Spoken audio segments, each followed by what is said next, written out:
आता नगरपालिकेला उभारलेल्या जे उमेदवार आहेत त्या मागतसुद्धा नगरपालिकेला नगरसेविका होत्या आणि त्यांचा हा ड्रीम प्रोजेक्ट तुमच्या माध्यमातून जनतेला दाखवा कसा आहे. हे काळं झार पाणी, हे स्वच्छता आहे का?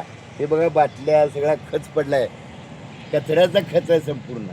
हे सगळं जर बघितलं तर हा ड्रीम प्रोजेक्ट किती डेव्हलप करणार आहे तुम्ही.